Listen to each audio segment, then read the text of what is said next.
Hey guys, welcome to the podcast. Today I have Grant Genereux back on for another interview. Now he's actually the discoverer of the low vitamin A diet, and he's written a couple books detailing how our understanding of vitamin A as a vitamin is really flawed, severely flawed. He actually says it's a poison. Now, I interviewed him back in 2019 in August, which is crazy to think about that it's been a year since, we talked. He was, in fact, the first interview I ever had on this podcast. So it's really like coming full circle here. He recently put out a blog post, which is a 6-year update on his low vitamin A diet. And he has some really amazing results that I wanted to get him back on to talk about and maybe answer some questions on too. Now, there are a few things you should know before the episode starts. We skip over the whole discovery of the theory on vitamin A as a poison. It's an amazing story, but we talked about that in the first interview, and so I just didn't want this to be a repeat of that. So if this is the first time you're hearing Grant, it may be a good idea to go back to episode 26, which is titled Vitamin A is a Poison, I believe, and listen to that interview. You're going to get a lot of background on, why he's doing what he's doing. Now, one other thing I wanted to let you know, while I was doing this interview, I believe my recording software picked up some chat notification sounds in the background, so you may hear some soft chimes here and there, especially later in the show. Sorry about that, but it shouldn't be that distracting. Enjoy the interview. Grant, welcome to the show, man. Or I should say welcome back. Well, thank you. Thank you so much for having me back. I really appreciate it. So you just recently released a 6-year update of being on a low vitamin A diet. And that blog post has garnered, quite a bit of attention online with, people discussing, debating it, that kind of thing. So I thought it'd be good to, bring you back on. It was an opportunity to just see, to kind of let you give more details and maybe answer some questions that people are asking about. So thanks so much for coming on. Great. Okay. So you've basically been doing low vitamin A for 6 years now. For people who don't know, what does that diet entail? So do you want to talk about kind of why I'm doing that, or is it just the details of the diet? For people who don't know, I interviewed Grant about a year ago, last August. And so we really got the, I would say the origin story. We got how you came up with it and stuff. And so if people want to go listen to that episode to really get the background, I think that would be good. So I think you can briefly go into, why you kind of started doing this and some of the health conditions you were going through, but let's not spend too much time on it. Sure. Okay. So, I started on this as an experiment to, try to improve my health, specifically with eczema. It was a long shot experiment. It was kind of a crazy idea. And so the idea was that the diseases that I was facing were the result of vitamin A toxicity. So at that time I was diagnosed with, doctor diagnosed with chronic kidney disease, adult eczema, and cataracts. And so pleasantly surprised to see all those things kind of slowly resolve. And from there, I'm continuing with this diet. So I've kind of made the shift from, the original first 2 or 3 years of this diet for me were, a means of trying to recover my health. But I've since kind of moved on from that and saying, okay, it's not no longer about recovering my health. Kind of the second part of my investigation into this whole thing was, is vitamin A a vitamin all? Do we really need it? And so my premise is no. And so that's why I'm continuing with this zero vitamin A diet. I try to get as close to zero as I possibly can to prove that scientific point. And so my particular diet is just a very short list of foods that have a minimal amount of vitamin A, hopefully close to zero. What I do is I eat white and brown rice, black beans, and beef/bison, and those are kind of the 3 foods that I have 3 meals a day, 7 days a week, 365, and that's what I'm planning to stick with. But I think it's important for people to realize that, people shouldn't try to mimic my specific diet. Those are just the foods that I've chosen and foods that I think are safe, and those are the ones that I'm sticking to. There are more options, and it's like I'm not bothered personally by this real plain and boring, menu. It's fine by me. It's quick and convenient, but that doesn't mean that somebody else should be doing that exact same diet. Yeah, that's so, so you've been doing that now for 6 years, right? Right. Yeah. So, I've done kind of crazy diets where I ate the same thing for long periods of time. And after, a year and a half, it's like I almost want to throw up looking at that food. You don't get that at all? I don't. I still find it quite satisfying. I'm highly motivated. One is I never, ever want to have, it's kind of funny. Yeah. Chronic kidney disease is far more severe than chronic eczema, but eczema was the one that really kind of pushed me on this whole path. And so I never want that to come back. So that's part of my motivation. The other part of my motivation, I'm just really, really determined to prove this scientific point. And so, it's boring, but I don't mind it. I find it super convenient, and I don't deviate. I have no plans to deviate. I'm going to stick with it. Wow. So is there a big difference you've noticed between, because we had you on last time, you had just done your 5-year mark, and now it's 6 years. Do you notice a difference between that 5-year and 6-year mark? Well, not really. It's kind of funny because, what I wrote is I kind of felt I had a small kind of incremental improvement in my health over the last year, which is true. But I'm feeling really good this year. So this is my best year so far. So kind of hard to quantify that, kind of in that 1 year time frame. But if I compare it to where I was 6 years ago to where I am today, that's a vast improvement in my health. So overall, I'm feeling really good right now. No big Shazam kind of, change in the last year. It's just the small incremental changes that are adding up. Yeah. When you say you feel really good, what are you referring to?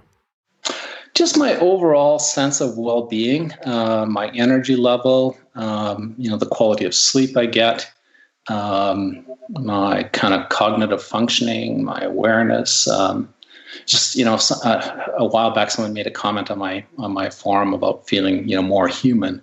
It's kind of a strange, phrase, but it really resonated with me. I thought, this guy's right, whoever it was. It was like, I'm feeling, much like I would have felt in my younger years. And it's just kind of like, this is the way people are supposed to feel, so kind of have this, really kind of being in the groove, if you want to, use that kind of, language. Yeah, that's really interesting because a lot of the, kind of chronic diseases today, they have this element of being kind of robotic in your head. Like, I don't know if you've noticed this, but you kind of disassociate from your body in some ways. I'm thinking of like the autistic spectrum kind of disorders. And, when you mentioned kind of being more human, myself doing the low vitamin A thing, I think I've noticed that a little bit too. You kind of merge with, oh gosh, this is going to sound so like weird and out there, but it's like you kind of merge with reality more. Like you're more grounded and you're less of like a robot in your brain with like controls, trying to move, the human body around and make it natural or something like that. Does that make sense? It does. It's just, it's kind of effortless living. You don't have to put so much effort into, the little things. It just comes natural. So it's just kind of a more natural state of feeling, I guess. So that's kind of where I'm at. This year, when I say I feel really good, and hopefully that stays. We'll see how it goes through the winter. Winters are usually a little bit more, problematic, but so far, so good. So how about any drawbacks in the last year? Have you noticed anything get worse? No, nothing at all has gotten worse. No, nothing at all. Does anything stick out, like in particular to you from this last year report? Anything that is really kind of like stuck in your mind? Like really, that's the best thing that's improved? Kind of two things that have kind of stuck out for me. One is my ability to climatize to, the ambient temperature. It's like quite noticeable.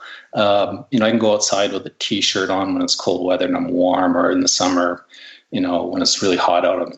So my body temperature is somehow, really kind of acclimatizing quickly to the outside temperature. So I've noticed that. I've gone skiing with people, they say, oh, the weather's really cold. I'm like, I don't find it cold at all. So that's kind of interesting.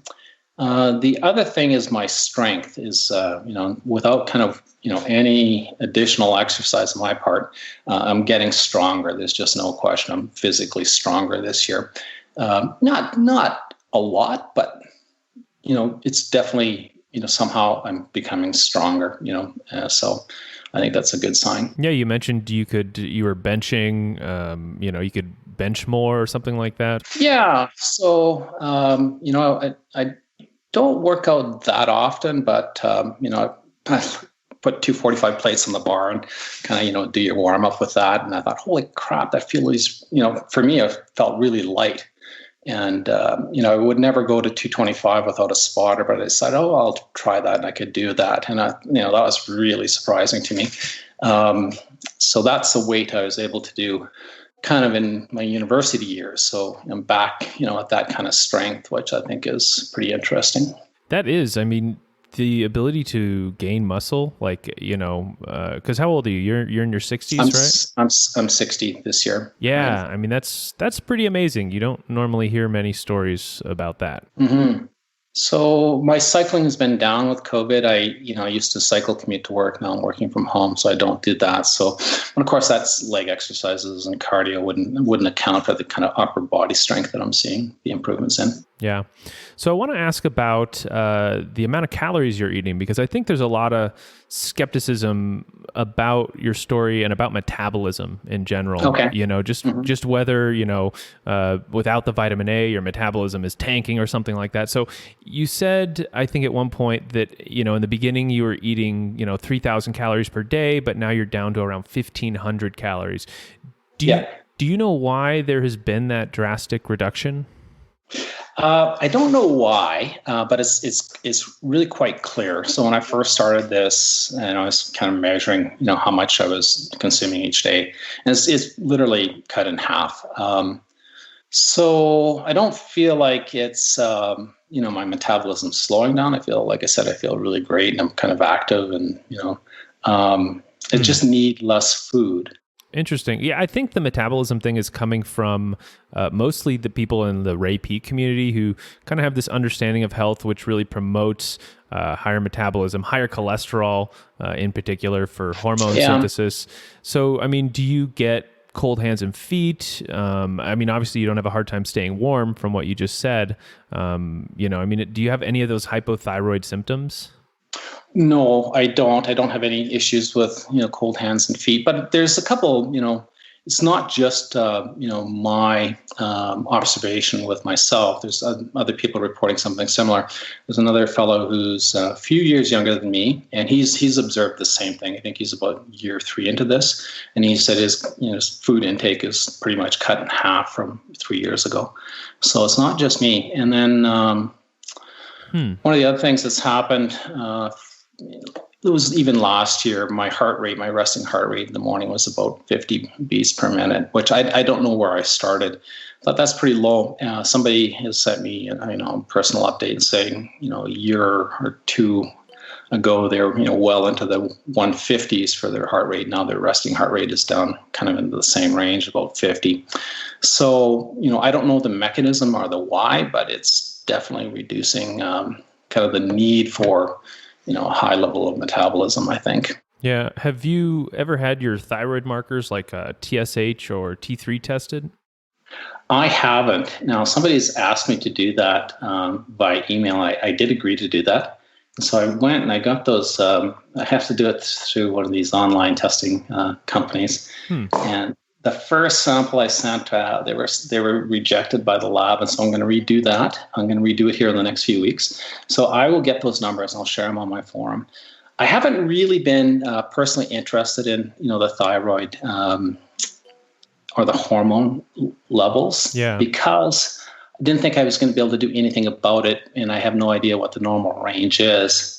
And, there's absolutely no way I'm going to, go off of my vitamin A diet. So kind of regardless of what the numbers are, I'm not changing what I'm doing. But I have agreed to it, and so I will do it. I'm kind of a little bit curious now.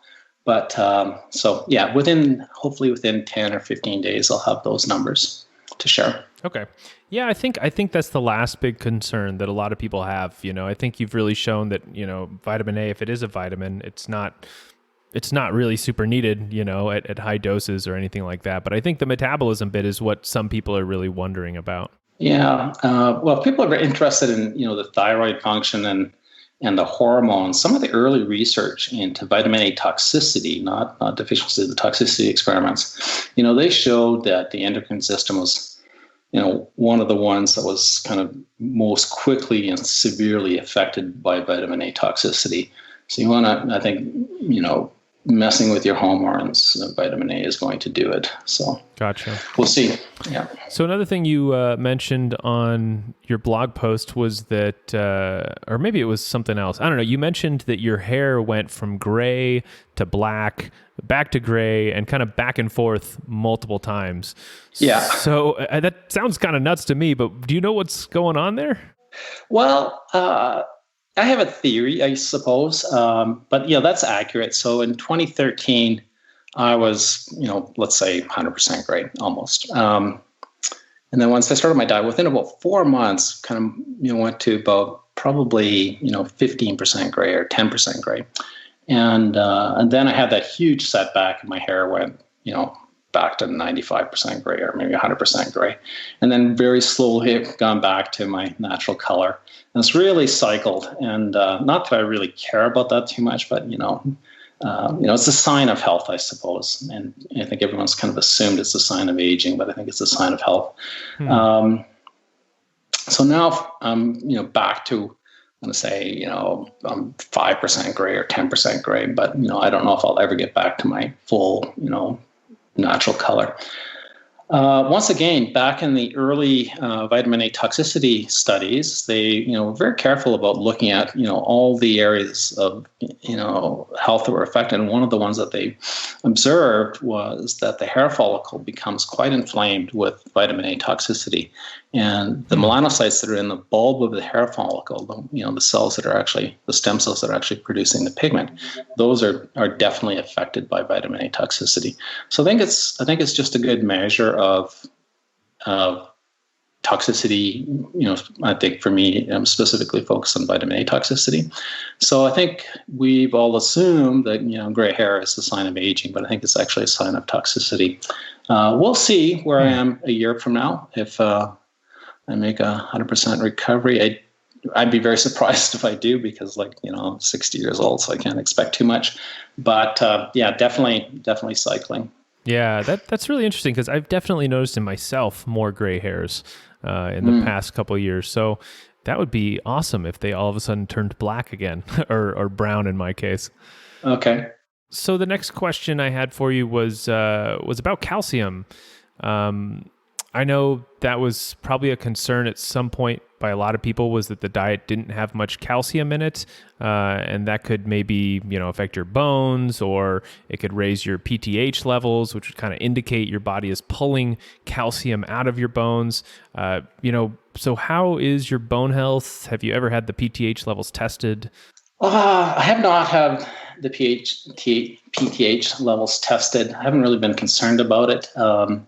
One of the things we know about vitamin A toxicity, it does suck the calcium from your bones. It's clearly, in all of the early deficiency or toxicity studies, they were showing it having, a devastating effect on bones and spontaneous bone fractures, and the calcification of, all your tissues. So, kind of whether or not you have calcium in your diet or not is not going to work properly if you have a toxicity condition. So I haven't really been concerned about it.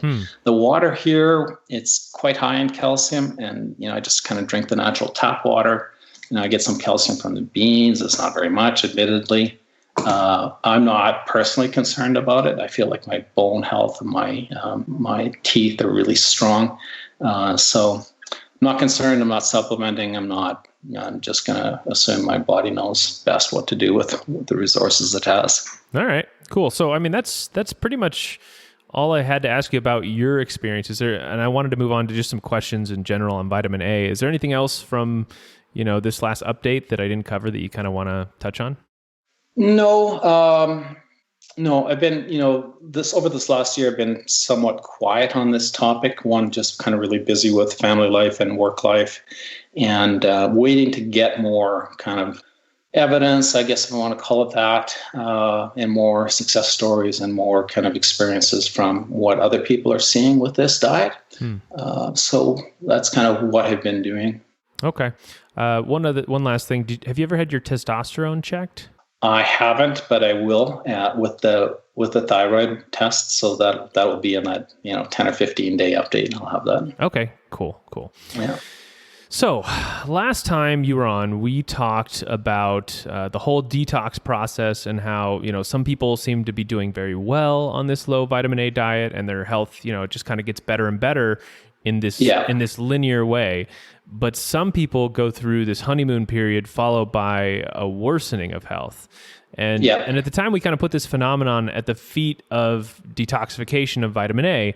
Maybe some people are better at detoxifying it. Maybe some people are worse. So has there been any kind of deeper understanding, discovered in the last year of that process?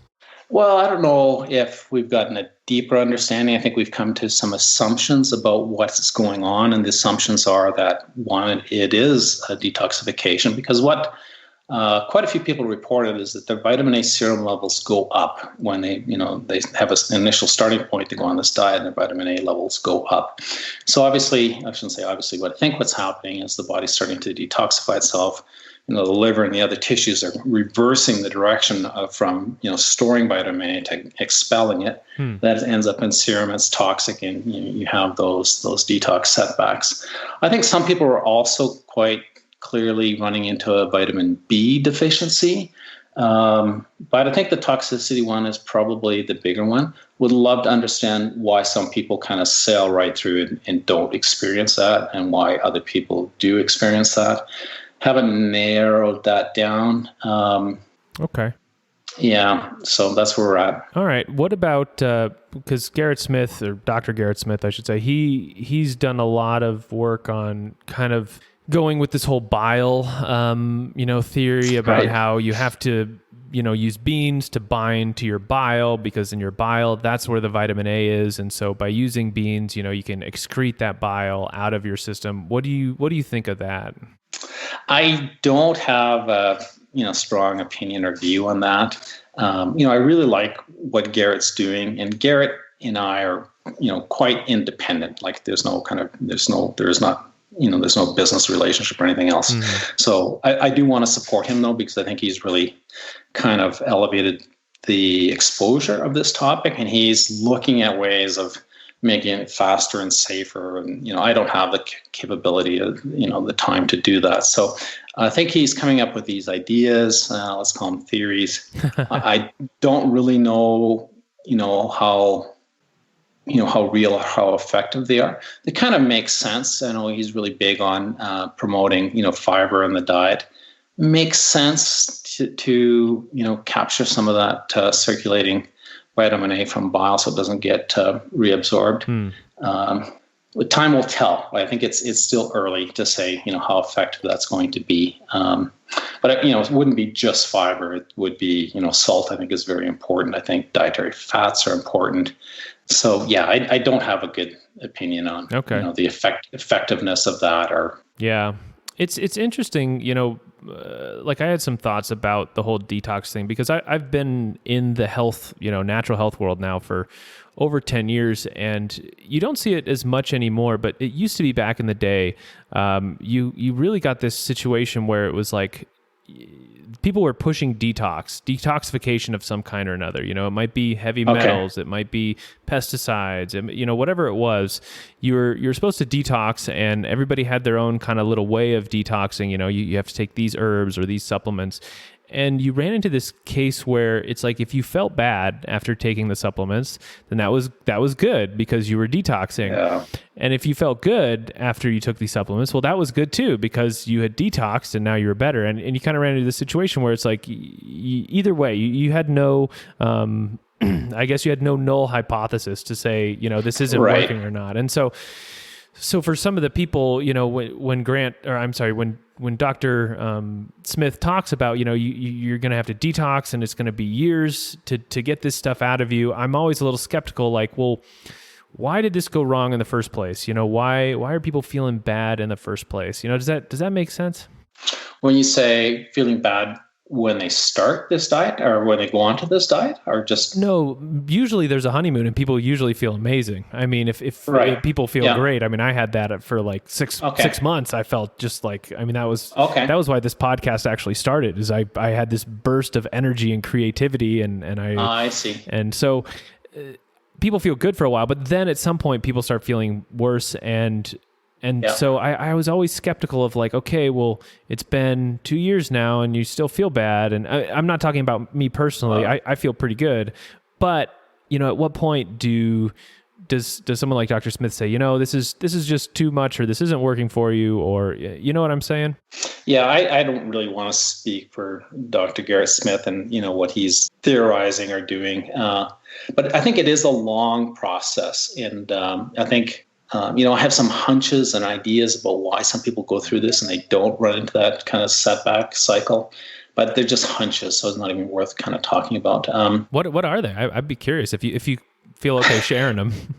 Well, I think it's really going to come down to your long-term dietary history. I think for myself, I think I was a bit lucky because the thing that really kind of got me going down this crazy path, and the very first part was my dentist telling me I had quite a lot of recession in my gums and saying, drink more milk.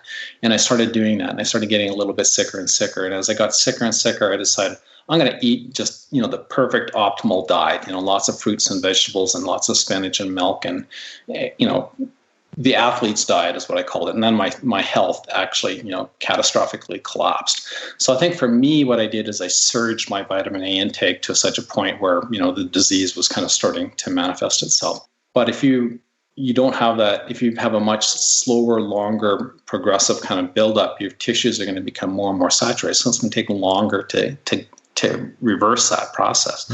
I think there's other factors like how active you are. Like it's surprising. You might think, well, I'm going to be, really, really active. Well, there's a setback to that kind of theory too. So I think there's just a lot of variables as to what could affect somebody. But I think the bottom line, it is going to take a long time, for adults. I think kids are going to recover faster. And we've gotten some good reports from people with kids that do recover pretty fast or make improvements pretty fast. But for adults, especially, kind of around my age, this is a multi-year process. Yeah. So you mentioned some people that you've heard from. Have you had anybody email you with stories that really stick out in your mind? I do. So I'm getting more and more kind of frequent progress reports, I guess, from people I've never heard from before, people that are not on my forum. And some of them are pretty compelling. Even a few years back, I had a report from somebody who had psoriasis. I think he said for kind of in the 30-year range, and so he completely reversed that and lost 70 pounds. So he's really happy. Then recently, another fellow sent me an update. He had psoriasis for 16 years, and he's reversed that. And just other progress reports. People are moving along and feeling like they're making good progress, but still it's not a lot of progress reports. I'm going to say one a week, maybe one every 2 weeks, kind of probably more realistic. And on the flip side, there are people that are dropping out and giving up because it's taking too long, or they hit this detox setback and that's they can't deal with that, or they lose confidence in it, and there are some people who come to the conclusion, no, this is completely wrong, and vitamin A is essential, and I'm going to harm myself by doing this crazy diet. So it's not all success stories for sure. Yeah. Have you had anyone who has reincorporated vitamin A back into their diet, then said, whoa, this is actually doesn't feel good to me at all, and go back on the diet? Yes, there's been some cases of people, what I would call re-challenging themselves with vitamin A. So they go on a low vitamin A diet or no vitamin A diet, and just to test this theory, they either dose up with vitamin A supplements or eat a lot of high vitamin A foods or liver, and they cause them a big setback, and so it kind of reinforces the theory that this is correct. But I don't really have a good story of somebody going off, re-challenging themselves and going back on. I'd have to kind of dig through email to find a case. Gotcha. So do you think that this is something that everybody should do, or do you think that just people who have some kind of condition, like an autoimmune condition, should do it? Well, I mean, obviously you can't give, advice to people, but you kind of see where I'm coming from, right? Yeah, well, that's a good question. So my position is that vitamin A is not a vitamin at all. Like in no way, shape, or form is this a vitamin. It's a toxin.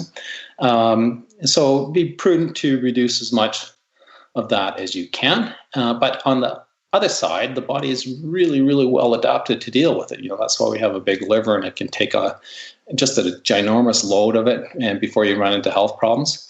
So I think what would be prudent if people, observe the potential risk of vitamin A over the long haul and just kind of be watchful of that. But if you have a disease condition, an autoimmune disease condition, then I think I'm really convinced that that's really a sign of vitamin A toxicity, and be prudent to go on a very low vitamin A diet. Maybe using my kids is a good example. I've got a teenager who's 18, and he's just eating whatever he wants. He eats pizza and drinks milk, and and I'm not really that concerned because he's got another 30 years ahead of him. My other younger son, he's 15, and he's actually on a very low vitamin A diet, like what I'm doing, and he's fine with that, and I'm fine with that. So for young people, I don't think it's that much of a concern one way or the other. But as time goes on, you just get more and more storage buildup of it, and then your liver's capacity to kind of scrub that out of serum becomes less effective, and you're going to end up into these disease conditions. So I think, I have absolutely no doubt whatsoever about this theory. I used to, I have to call it a theory until somebody else, can, confirm it, I suppose. But, I have no doubt about this. And, it's like, I was trying to make a point about going back and reading the original research on vitamin A toxicity, and I could give you some links to some papers. I think if there's the one that was done at the University of Wisconsin, I believe it was on pigs, and it was done. Are you still there? Yeah, I'm still here. Oh, sorry, I heard this Skype drop. There's a study done in Wisconsin on young pigs, and it was done in the agricultural department of a university, and they were feeding young pigs a toxic dose of vitamin A. I think the objective of the study was to kind of find the optimal dose for growth of these young pigs. And it was just, phenomenal devastation to these animals. And the other one done in Norway, it was a really comprehensive set of studies done on rats and guinea pigs and chickens and dogs, I think. And, just reading about the devastation that this so-called vitamin does to these animals. And, the third one was the 1937 study done on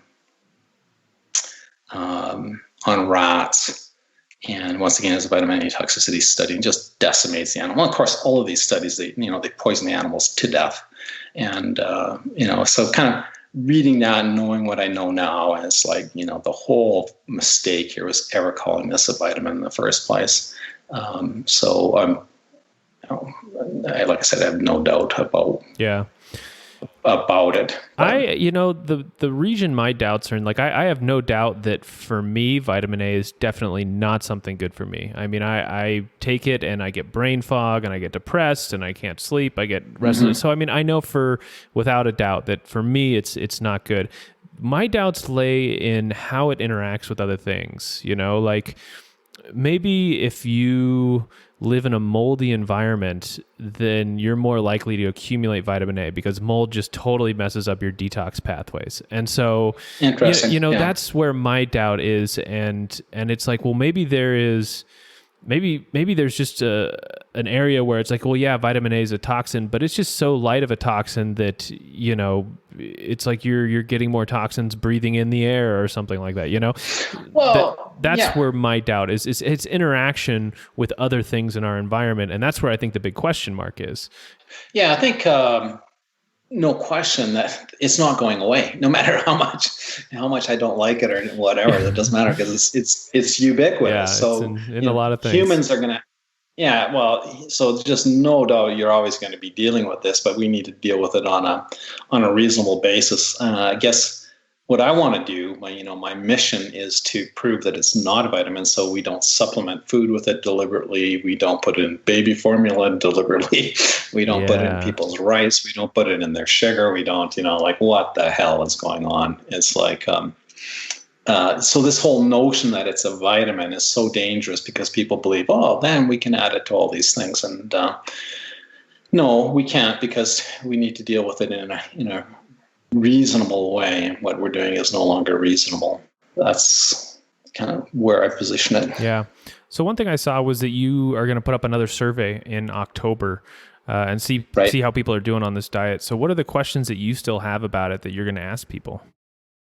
Well, I don't really know if I have any questions about the diet so much, but I wanted to get a better sense of, what are the success rates. I've kind of got to, kind of figure in my head. I want to try to get a better gauge on how many people are actually doing this experiment. And just a sense of maybe we can see some more patterns, maybe kind of spot why people are having this setback, detox cycle, as we call it. Just basically, a checkpoint on how's it going, and kind of go from there. All right. So let's talk about measles. Okay. So one of the interesting diseases that has been talked about a lot around vitamin A is measles. I Right. think the CDC and I think the WHO, I think they both recommend large doses of vitamin A to avoid measles complications.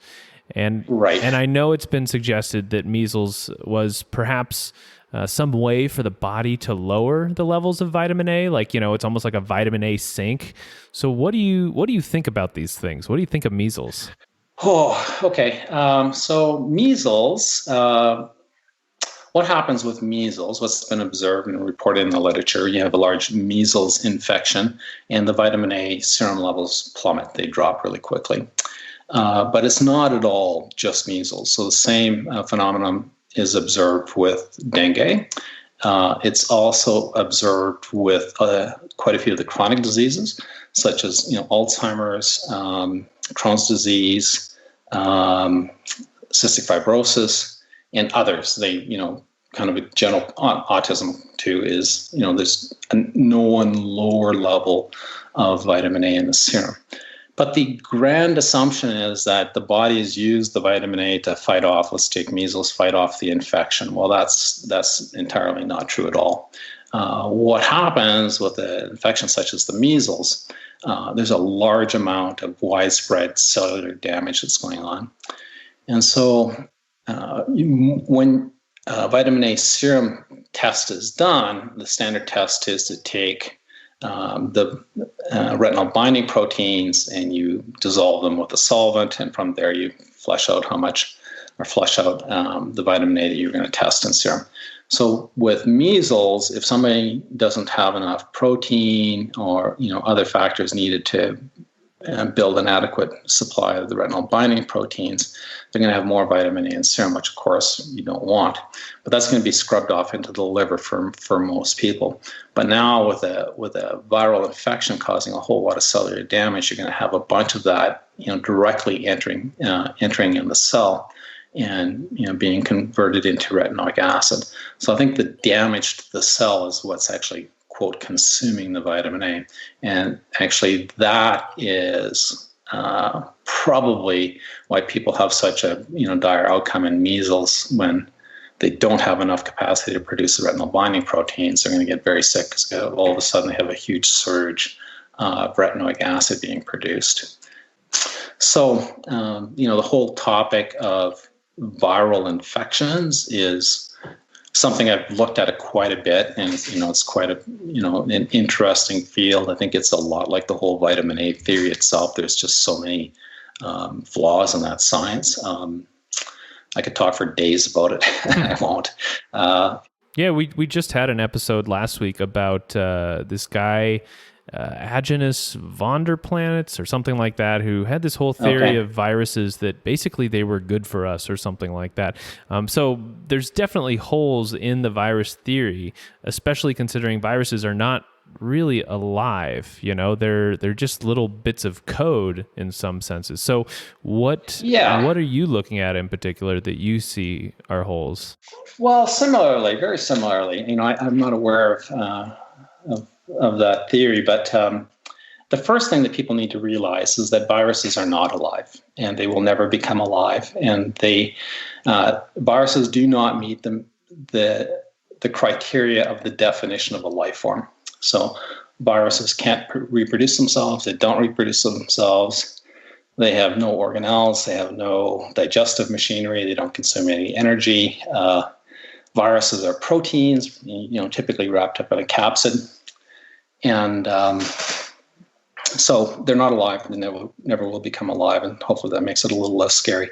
And this whole notion that they're pathogens out to get us is completely flawed, because there's no will, there's no life force, there's no intent.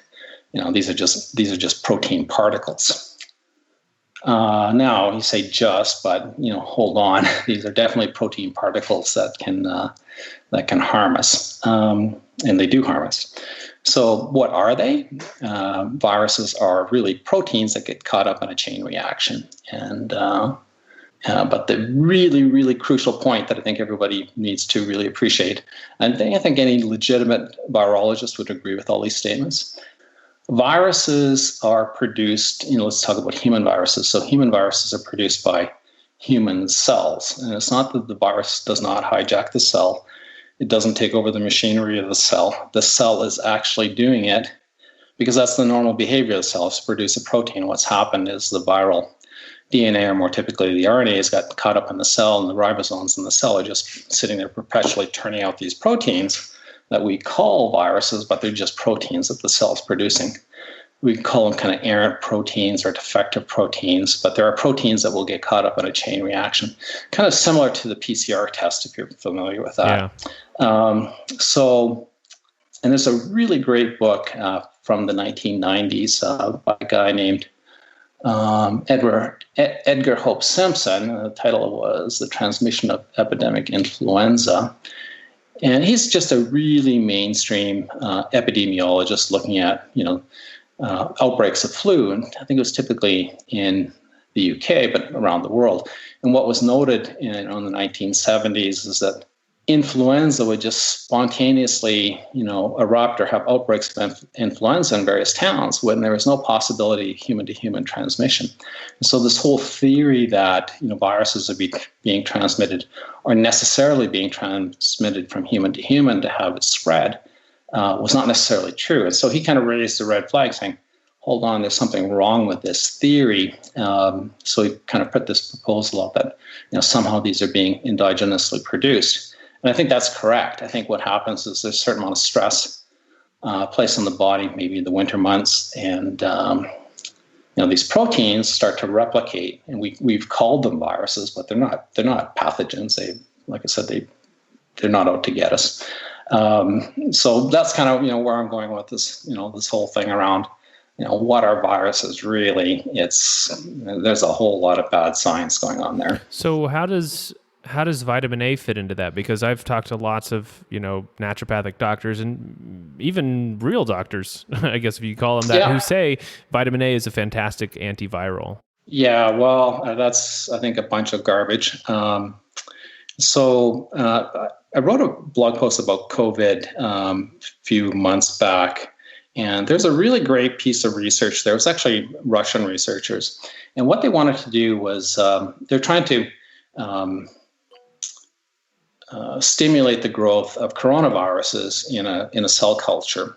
And what they used was retinoic acid. So they take a cell culture, seed it with a coronavirus, look for the replication rate. And when they did that same experiment and they added retinoic acid to it, they got 10x. So the virus was replicating 10x. Once again, it's not the virus kind of replicating itself. It's the cell sitting there churning out the virus. And that's a really key point if someone wants to kind of debate this point about, are viruses replicating themselves, or is it the cell manufacturing them? It's really the cell manufacturing them. And the evidence I would give for that is when they produce viruses to manufacture vaccines, they always do it on a living cell. So you take a quote a virus, let's say a coronavirus, and put it in a dish with anything that you kind of regard as a nutrient for a virus, and it's not going to replicate. It's just not.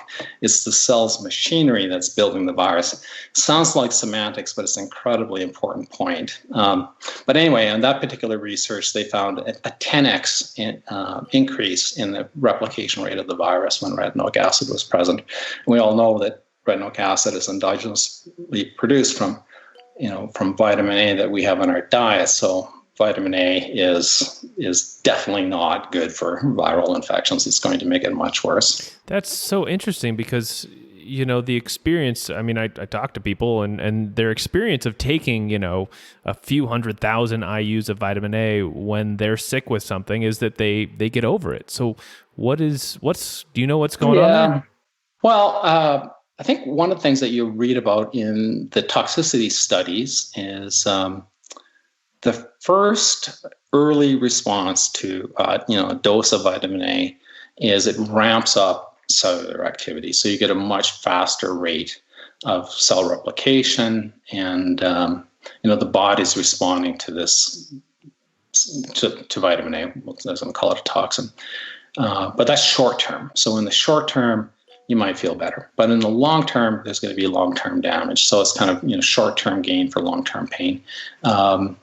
But I think it's really worthwhile for people to read the early toxicity studies on vitamin A to just get an appreciation for kind of the sequence of events that goes on in tissue when it's exposed to vitamin A. There's just no way at all that this could be good for protecting yourself from viruses. I think it's the worst thing you could do. Wow, that's really interesting. So you had a blog post about diabetes. So can we talk a little bit about that? Because that's a huge concern for people, metabolic syndrome, gaining weight, blood sugar problems, all that. So what's going on with vitamin A and diabetes? Well, once again, I think, if you look at the early studies on toxicity, they observe, the pancreas is affected, it's inflamed, the endocrine system itself, but basically, all the glandular tissues and ducts and the glands themselves are definitely affected by vitamin A toxicity, and especially the stem cells. So for whatever reason, those organs and tissues are very vulnerable to vitamin A toxicity. So, no surprise to me, once you go back and you read those early studies on vitamin A toxicity, that people today have a pancreas that's not functioning properly.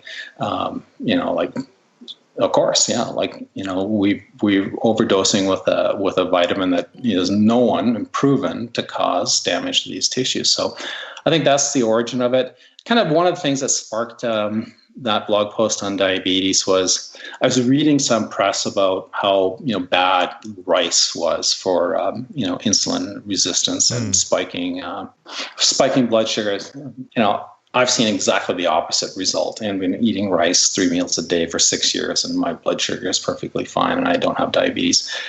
So I just kind of wanted to get that discussion going, and that was another part of this. Hopefully, the call on my survey is to kind of find out what's going on with A1C levels and things like that.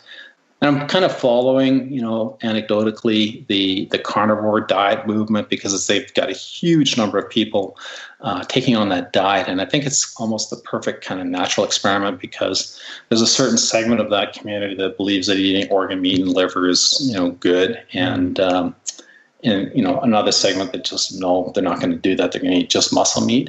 So I think what we have going on is a really great experiment, if you want to call it that, on an elimination diet, bringing it down to kind of one food, and the one group eating muscle meat with high vitamin A dose, the other group eating muscle meat with a virtually zero vitamin A dose, and let's just compare the results of those two groups.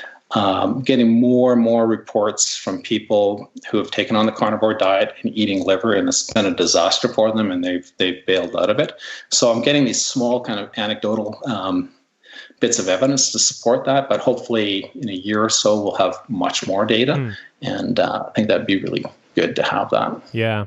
So one thing you have in this article about diabetes is you kind of look at the map of Canada and your associated. Right. So can you talk a little bit about that?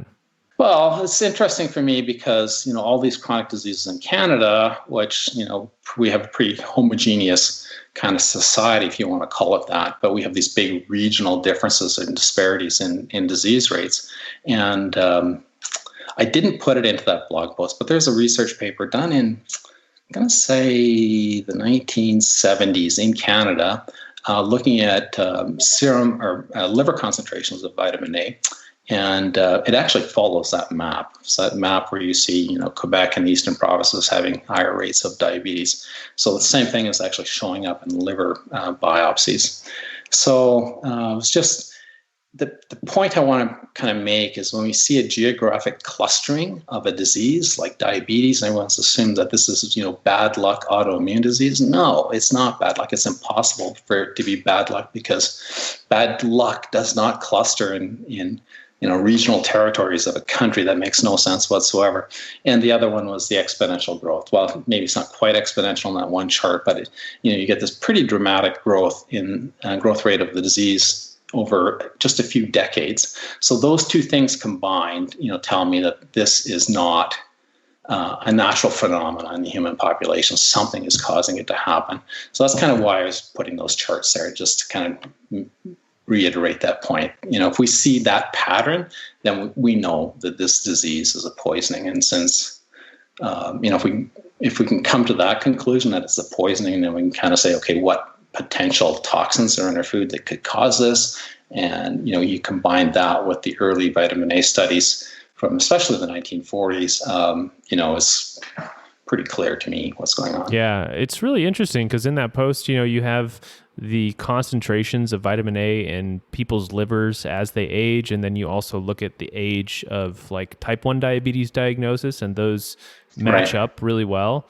So I mean, it's really interesting and it's compelling in an associative way, Yeah, it is. And that particular chart with the liver biopsies, that's from US data, but I do have a similar study from Canada, and it's the same. It shows that, infants, very small infants, have virtually no vitamin A, no detectable vitamin A in the liver. And then what's surprising for like the 1 and 2 and 3 year olds, they have really quite a high concentration, like higher than adults typically. And then you get into the teenage years, it tapers off or goes much lower. And then with age, it starts to crawl back up. And that's exactly the same pattern we see with the chronic diseases in our society. So yeah, it's an association, but I'm pretty convinced. Yeah. So one thing I forgot to ask you when we were talking about viruses was COVID. What would your plan be for somebody who gets COVID? If vitamin A is out, what do you think about that disease, and what would you do about it? Well, yeah, I think there's an epidemic going on, and the epidemic is one of corruption and just inflaming fear. It's really. I'm really, really bothered by what I see going on. I'm most bothered because, there's huge amounts of data saying that 90% of the population is not at risk. So, if you're less than, 50 or 60 years old and in generally good health, you're at no risk. And especially for kids, that are healthy, they're at no risk. So, why have we kind of shut down our economies? That makes no sense to me. So I'm quite annoyed by that.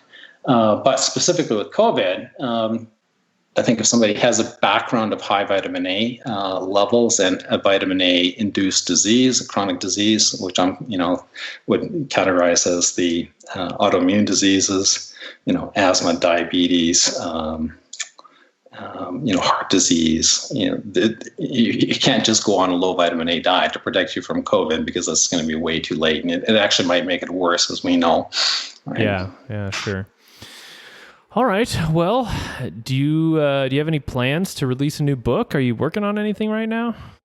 I haven't no immediate plans. I did write up a quite a long series of essays, I guess, on viruses and the whole thing that's going on with COVID and how much that kind of bothers me. And the more I dig into it, the more concern that I get, that what's really going on here is quite outrageous. I don't want to really put that out there because I think it's going to detract too much from my vitamin A message. So I'm going to stick with the vitamin A.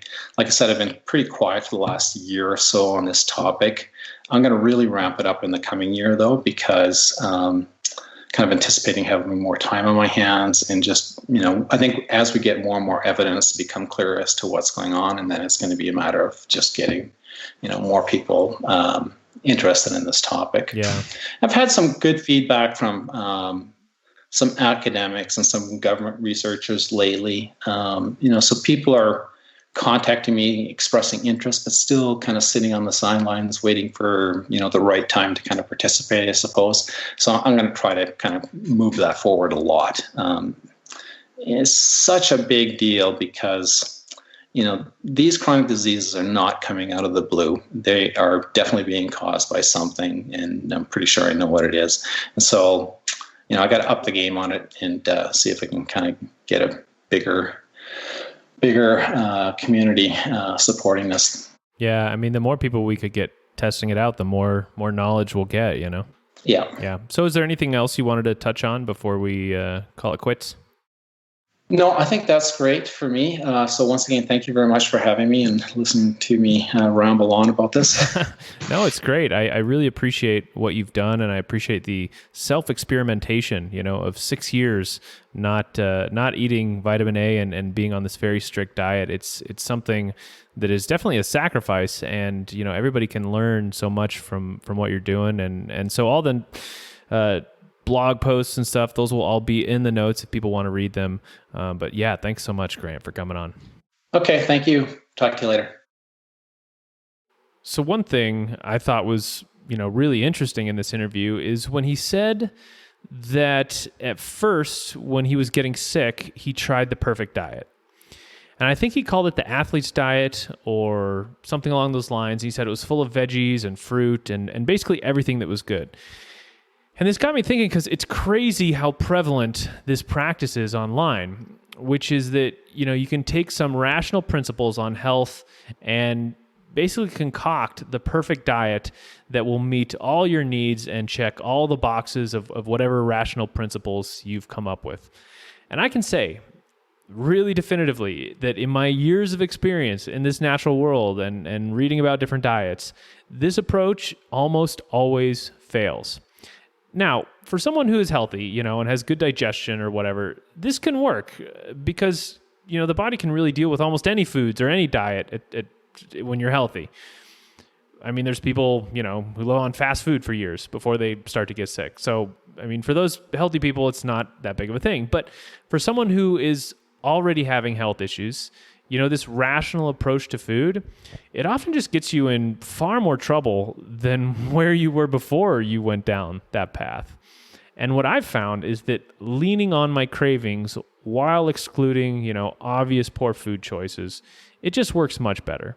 We don't have all the information. We don't fully understand the microbiome. We don't fully understand vitamin A. And I'm just telling you this from personal experience.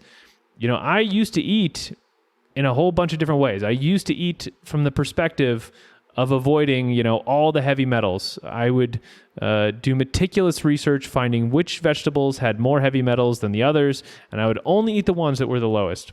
And I made a perfect diet doing that.